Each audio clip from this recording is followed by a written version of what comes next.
रात के 12 बज रहे थे। मैं अपनी स्टडी में बैठा था, तभी अचानक फोन की घंटी बजी। नींद से मेरी आवाज भारी थी। फेलुदा बोल रहा हूँ।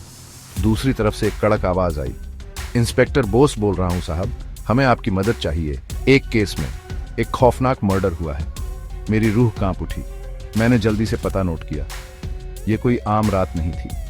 बारिश की खुशबू से हवा भरी हुई थी जब मैं उस बड़े से हवेली पर पहुंचा। मरने वाला मीर सैगल था, एक अमीर बिजनेसमैन। वो अपने बंद स्टडी में मृत पाया गया। उसका चेहरा पीला पड़ा था, आंखें खुली हुई थी, जैसे किसी डर से जमी हुई हों। इंस्पेक्टर बोस, एक हट्टा कट्टा आदमी, चिंता से भरी हुई भौहों के साथ मुझे मिला। हम हैरान हैं फेलुदा, कोई जबरदस्ती एंट्री नहीं, कोई गवाह नहीं। मुझे पता था ये केस मेरी स्किल्स का पूरा टेस्ट लेने वाला है। स्टडी का पूरा सामान बिखरा पड़ा था। जमीन पर कागज फैले हुए थे। एक कुर्सी उलटी पड़ी थी। फिर भी कुछ बनावटी सा लग रहा था, जैसे जानबूझकर किया गया हो। मैंने बॉडी को ध्यान से देखा। कोई संघर्ष के निशान नहीं थे। सीने पर बस एक साफ जख्म था। मर्डर वेपन, एक हीरे जड़ित लेटर ओपनर, फारसी कारपेट पर पड़ा था, मंद रोशनी में चमक रहा था। मेरी नजर डेस्क पर रखे एक छोटे से नक्काशीदार बॉक्स पर पड़ी, जो खुला हुआ था। वो खाली था। क्या कुछ चोरी हुआ है इंस्पेक्टर? मैंने पूछा। बोस ने गंभीरता से सिर हिलाया। एक बेशकीमती रूबी नेकलेस उनकी पत्नी का था। पजल के टुकड़े धीरे धीरे मेरे दिमाग में बनने लगे थे। ये सिर्फ लालच की बात नहीं थी, इसमें कुछ पर्सनल था। पूछताछ के लिए घर के सभी नौकरों को लाइन में खड़ा किया गया था। हर कोई एक संदिग्ध लग रहा था। बेसफादार बटलर, बूढ़ा और कांपता हुआ, कसम खाता रहा कि उसने कुछ नहीं देखा। जवान नौकरानी लाल आंखों वाली सचमुच परेशान लग रही थी। और फिर था भतीजा, सैगल की संपत्ति का इकलौता वारिस, जिसका एलिबी कमजोर और अविश्वसनीय था।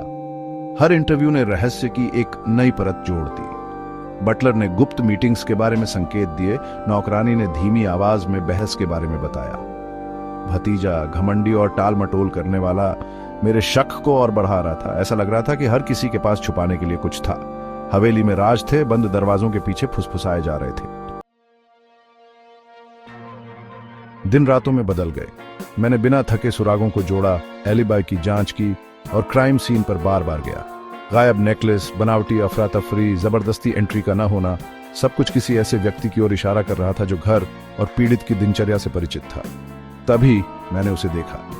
फर्श पर एक छोटा सा कण, नग्न आंखों के लिए लगभग अदृश्य। यह कांच का एक टुकड़ा था जो हरे रंग की एक अजीबोगरीब छाया में रंगा हुआ था। मेरा दिमाग दौड़ने लगा। यह किसी साधारण कांच का नहीं था, यह अनोखा, महंगा था। मुझे याद आया कि बटलर ने मिस सैगल के एंटीक स्नफ बॉटल्स के कीमती कलेक्शन का जिक्र किया था। क्या यही वो गुमशुदा कड़ी हो सकती है? मेरे अंदर उत्साह दौड़ गया। मैं सच्चाई के करीब पहुंच रहा था।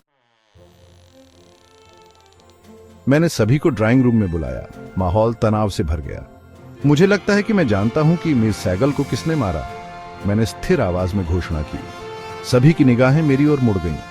मैंने अपने निष्कर्ष प्रस्तुत किए, बिंदुओं को जोड़ते हुए। गायब नेकलेस, बनावटी क्राइम सीन, हरे रंग का कांच का टुकड़ा। फिर मैंने असली मकसद का खुलासा किया। सिर्फ लालच नहीं, बल्कि एक पुरानी नाराजगी, बदला लेने की इच्छा। कमरा चुप हो गया जब मैंने अपराधी की ओर इशारा किया। सीधी सादी, दुखी नौकरानी। उसका संयम टूट गया। उसने कबूल किया। उसकी आवाज में कड़वाहट थी। मिस सैगल, उसने खुलासा किया, सालों पहले उसके पिता की मौत के लिए जिम्मेदार था। एक सच्चाई जिसे उसने अपनी अंतरात्मा के साथ दफना दिया था। नौकरानी के कबूलनामे से कमरे में सन्नाटा छा गया। हवेली के राज खुल गए। सच्चाई की कठोर रोशनी में बेनकाब हो गए। उसने बताया कि चोरी का नेकलेस असल में उसी का था।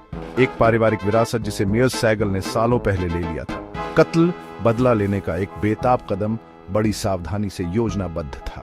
जैसे ही पुलिस उसे ले गई, मुझे एक संतुष्टि का एहसास हुआ, फिर भी थोड़ा दुख भी। न्याय हुआ था, लेकिन एक भयानक कीमत पर। मिस सैगल की हत्या का मामला एक कठोर याद दिलाता है कि दिखावे धोखा दे सकते हैं, और सबसे बड़ी हवेली में भी अंधेरा परछाई में छिपा रह सकता है।